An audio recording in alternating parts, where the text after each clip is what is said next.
RC Behua, associate professor philosophy. आज अपन बे part second में दर्शन शास्त्र विषय के सिलेबस के बारे में चर्चा करेंगे। दो पुस्तकें जो है बे पार्ट सेकेंड में चलती है। पहला जो पेपर है वो तर्कशास्त्र है, और सेकंड पेपर जो है नीति शास्त्र है। तर्कशास्त्र की जो पुस्तक है, तर्कशास्त्र के परिचय के तर्कशास्त्र का परिचय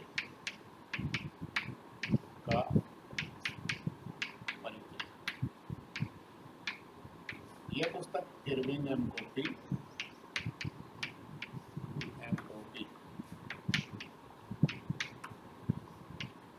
की पुस्तक है। ये अंग्रेजी में लिखी पुस्तक है। इसको ट्रांसलेशन जो किया गया है वो संगमलाल पांडे के द्वारा किया गया।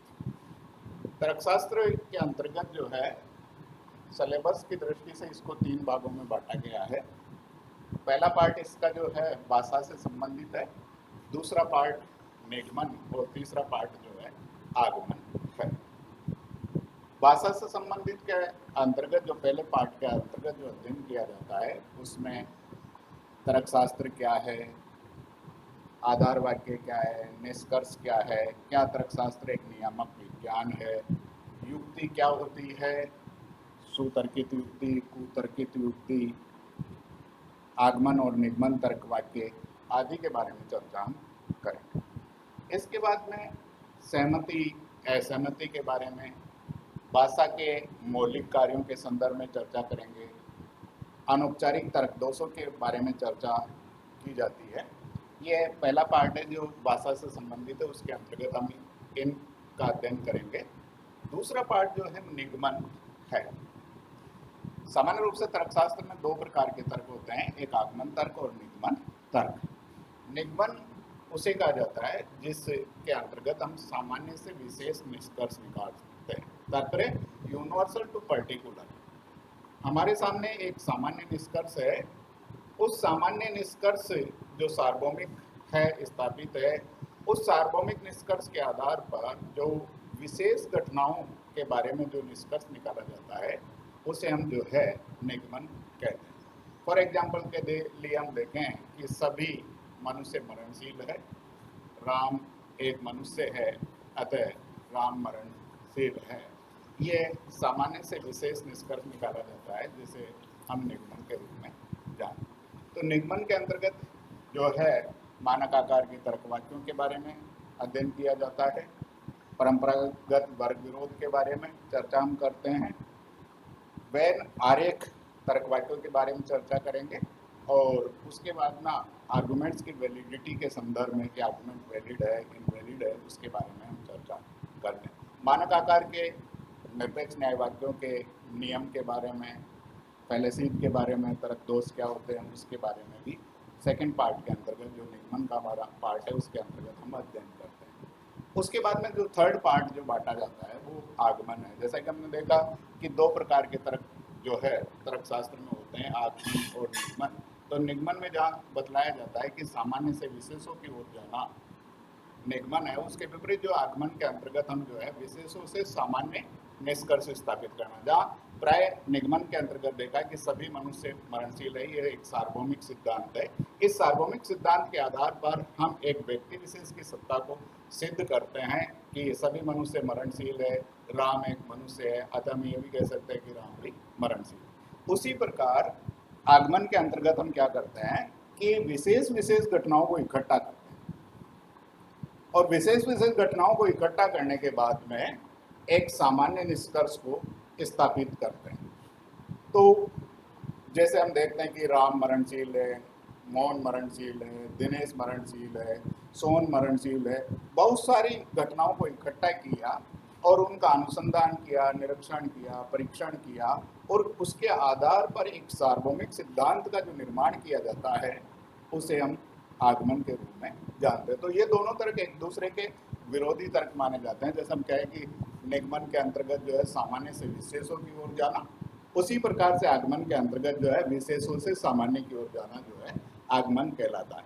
आज जितने भी वैज्ञानिक सिद्धांतों का विकास किया जा रहा है, निर्माण किया जा रहा है, वो आगमन पद्धति के आधार पर ही किया जाता है। पहले हम तथ्यों को इकट्ठा करते हैं, तथ्यों को इकट्ठा करने के बाद में उनका परीक्षण किया जाता है और परीक्षण करने के बाद में ही हम किसी एक निष्कर्ष की ओर आगे बढ़ते हैं। तो इसके अंतर्गत जो है एनालॉजिकल आर्गुमेंट की बात हम करते हैं, जैसे सादृश्य अनुमान क्या होता है, कारणता का सिद्धांत की बात हम करेंगे, मिल्स मेथड के बारे में चर्चा करेंगे, प्रोबेबिलिटी के बारे में, पर संभाव्यता के बारे में जो चर्चा की जाती है वो आगमन के अंतर्गत की जाती है। तो तर्कशास्त्र को हम 3 भागों में बांटकर देखेंगे, जैसा कि भाषा से संबंधित, उसके बाद में हम जो है निगमन की चर्चा करेंगे और उसके बाद में आगमन की चर्चा। तो सबसे पहले जो है भाषा से संबंधित जो पार्ट है, पहला जो पार्ट है उसके बारे में हम यहाँ पर चर्चा करेंगे। तो भाषा से संबंधित के अंतर्गत सबसे पहला भाग जो है कि तर्कशास्त्र क्या है, व्हाट इज लॉजिक। तो तर्कशास्त्र क्या है कि हम देखे हैं कि तर्कशास्त्र का प्रारंभ कब से हुआ, तर्कशास्त्र का कार्य क्या है, तर्कशास्त्र का क्षेत्र क्या है, क्या तर्कशास्त्र एक नियामक विज्ञान है। तो इनके बारे में सबसे पहले हम कहें कि तर्कशास्त्र किसे कहते हैं। तर्कशास्त्र की उत्पत्ति कब हुई, तो जब से मनुष्य ने सोचना प्रारंभ किया, विचार करना प्रारंभ किया, उसी समय से हम सामान्य रूप से मानते हैं कि तर्कशास्त्र की उत्पत्ति हुई। भाषा के अंतर्गत जो है 2 प्रकार के तर्क हमें देखने को मिलते हैं, सत्य तर्क भी और असत्य तर्क भी। दोनों तर्क जो है मिले हुए होते हैं। तर्कशास्त्र का कार्य क्या है कि सत्य और असत्य तर्क जो आपस में मिले हुए हैं, असत्य तर्कों से सत्य तर्कों को पृथक करने की जो कला है उसे ही हम तर्कशास्त्र कहते हैं। 2 प्रकार के तर्क है, सत्य भी हो और असत्य भी। लेकिन असत्यों से सत्यों की पहचान कैसे करेंगे, उनको पृथक कैसे करेंगे, ये जो कला है वही हम तर्कशास्त्र के रूप में जानते हैं। कि लॉजिक जो है, लॉजस शब्द से बना है, जिसका अर्थ होता है विचार करना, चिंतन करना। तो तर्कशास्त्र के अंतर्गत जो है जो विषय हमारे मिले हुए हैं, प्रत्येक जो तर्क है उसमें सत्य तर्क भी है, असत्य तर्क भी है। तो हमारा कार्य क्या है, तर्कशास्त्र का कार्य क्या है कि असत्य तर्कों को सत्य तर्कों से पृथक करने का प्रयास करेंगे और उसके द्वारा सत्य तर्कों की स्थापना करेंगे। इन सत्य तर्कों की स्थापना कैसे करेंगे, इसके लिए तर्कशास्त्र अपने नियम बनाता है, मापदंड बनाता है, मानक बनाता है। उन मापदंडों के आधार पर, मानकों के आधार पर हम तर्कशास्त्र के तर्कों का निरीक्षण करेंगे और उसके आधार पर कहेंगे कि अमुक तर्क सत्य है, अमुक तर्क असत्य होगा। मानकों के आधार पर जो हम निष्कर्ष को स्थापित करने का प्रयास करते हैं। तो तर्कशास्त्र के अंतर्गत जो वाक्य का जो निर्माण किया जाता है, जिसे हम सामान्य रूप से कहते हैं युक्ति, आर्गुमेंट की जो बात करते हैं, जिसमें एक से अधिक वाक्यों की श्रृंखला में देखने को मिलती है, तो उसके अंतर्गत हम प्राय देखते हैं कि एक युक्ति के अंतर्गत 2 बातें प्रमुख रूप से हमें देखने को मिलती है। एक प्रीमिसेस, जिसे हम आधार वाक्य के रूप में देखते हैं, और दूसरा निष्कर्ष।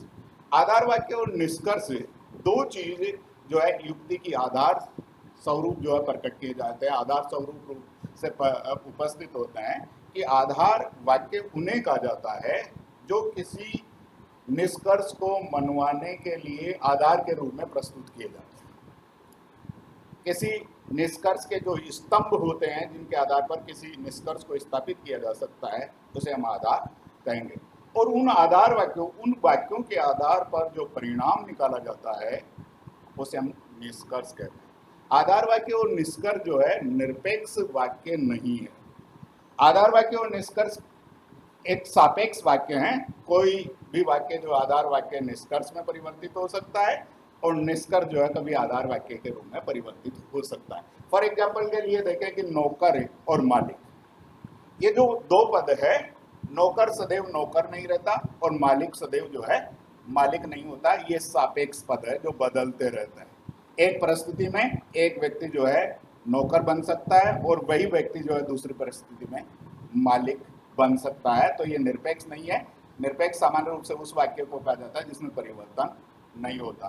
तो यहाँ पर सापेक्ष वाक्य के अंतर्गत देख रहे हैं कि एक नौकर जो है यदि कंपनी में कार्य कर रहा है तो वो नौकर कहलाएगा, लेकिन वही व्यक्ति जो है अपने घर पर यदि मालिक को रखता है तो उसके संदर्भ में वही व्यक्ति मालिक बन जाएगा।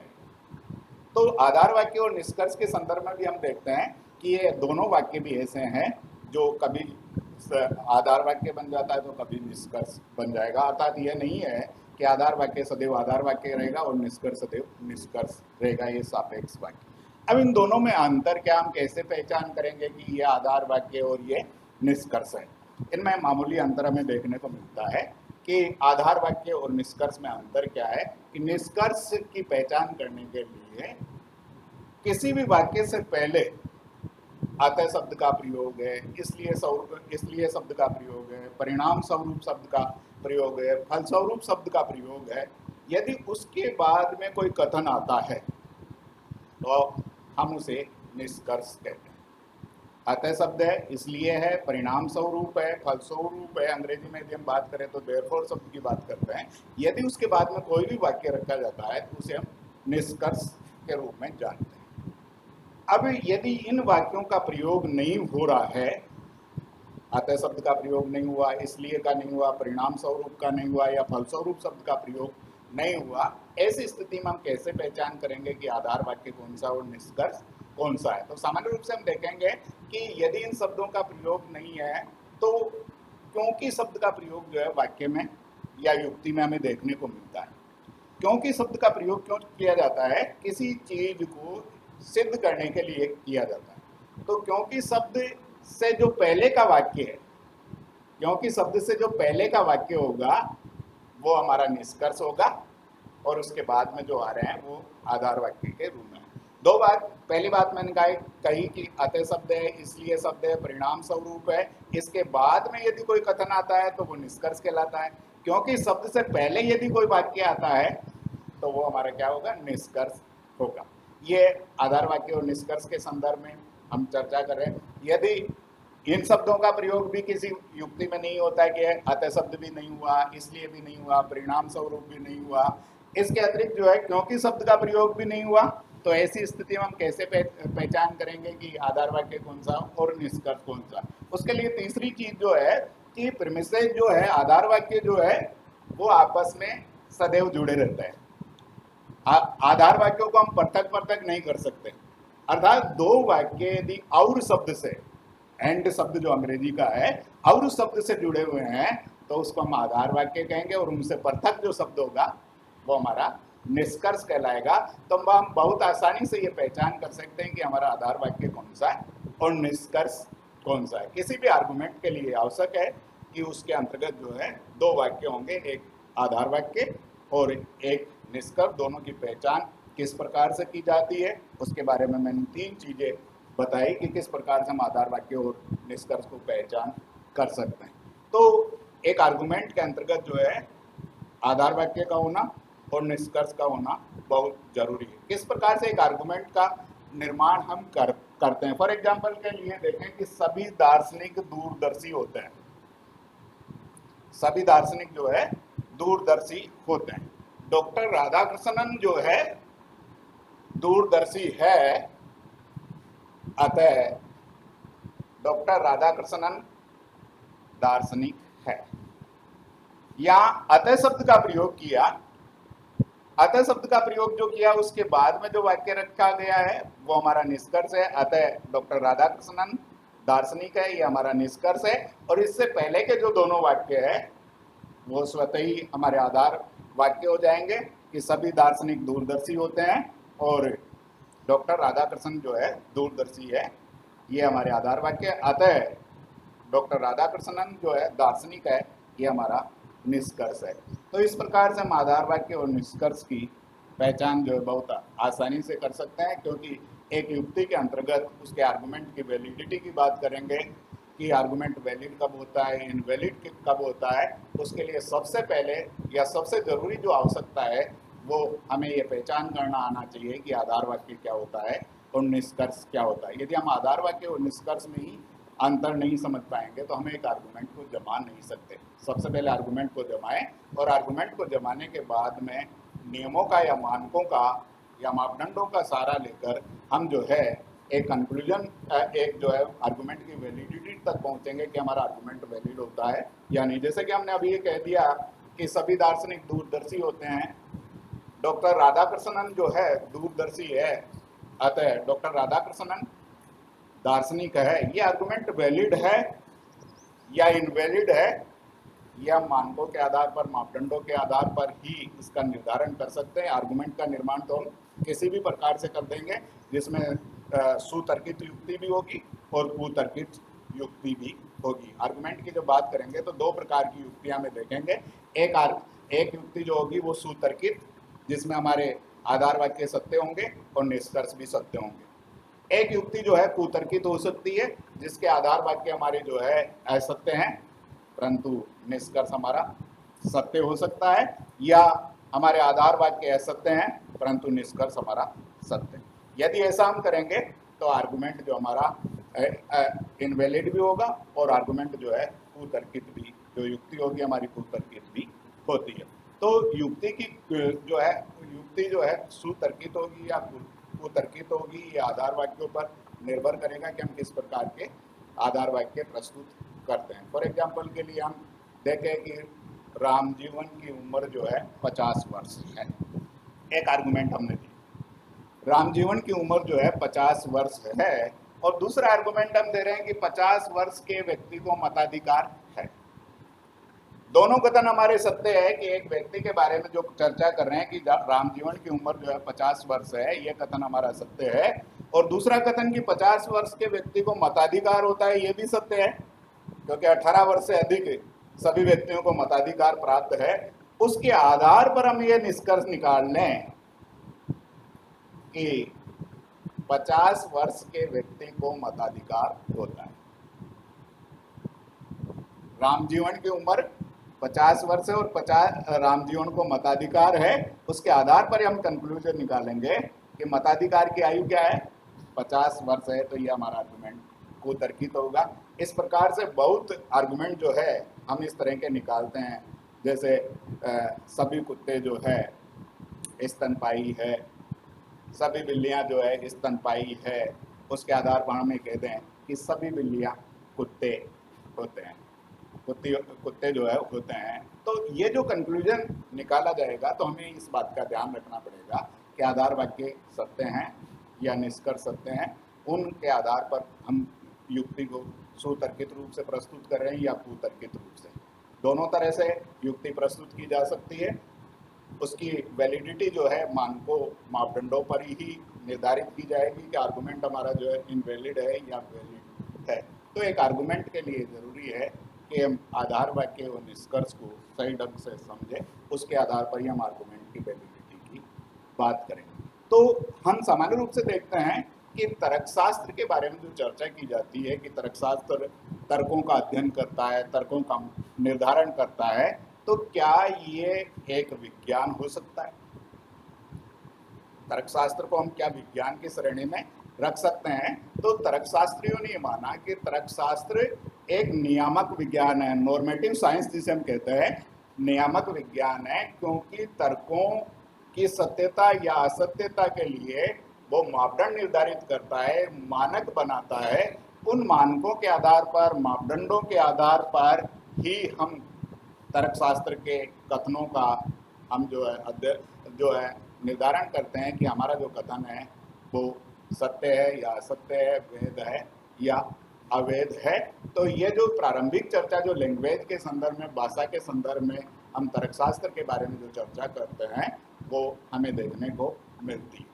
तो तर्कशास्त्र के अंतर्गत युक्ति की बात हमने की, आधार वाक्यों की बात की, निष्कर्ष के संदर्भ में चर्चा की गई, निरपेक्ष और सापेक्ष के संदर्भ में चर्चा की गई कि जो हमारे आधार वाक्य या निष्कर्ष जो है वो निरपेक्ष होते हैं या सापेक्ष। तो प्राय में देखने को मिलता है कि आधार वाक्य और निष्कर्ष जो है सापेक्ष होते हैं, न कि निरपेक्ष। वो बदलते रहते हैं, कभी आधार वाक्य निष्कर्ष के रूप में बदलेगा और निष्कर्ष कभी आधार वाक्य के रूप में बदलता है। जैसे हमने कहा कि मालिक नौकर हो सकता है और नौकर जो है मालिक परिस्थितियों के अनुरूप बदल सकता है। उसी प्रकार से तर्कशास्त्र के जो आधार वाक्य और निष्कर्ष है वो भी सापेक्ष के रूप में जाने जाते हैं।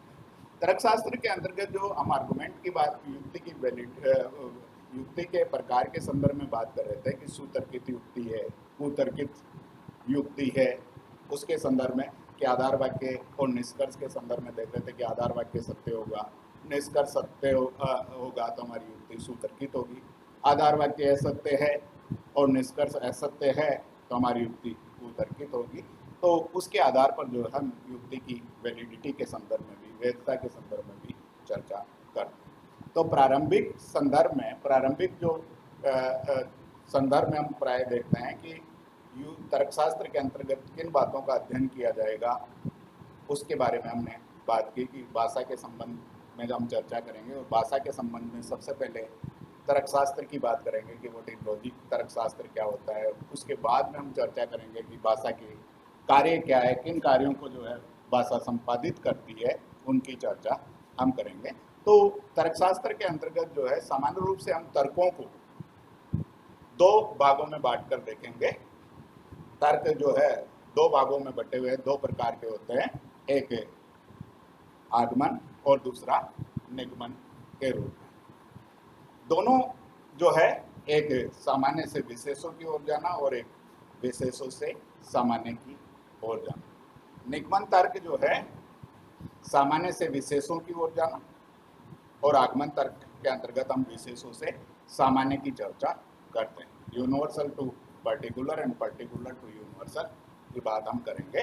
तो जो निगमन तर्क है वो अपने निष्कर्ष के लिए ये दावा करते हैं कि आधार वाक्यों से जो निष्कर्ष निकाला जाता है वो या तो वेद होता है या अवेद होता है। लेकिन आगमन तर्क के अंतर्गत जो है आधारवाद के निष्कर्ष के लिए दावा प्रस्तुत नहीं करते कि आधार वाक्य से जो निष्कर्ष निकाला जाता है वो वेद होगा या अवेद होगा। केवल संभावना प्रकट की जाती है कि सत्य भी हो सकता है और असत्य भी हो सकता है। इस प्रकार से हम प्रारंभिक रूप में तर्कशास्त्र के परिचय के बारे में चर्चा करें। उसके बाद में नेक्स्ट जो अपन चर्चा करेंगे वो भाषा के मौलिक कार्यों के संदर्भ में करेंगे।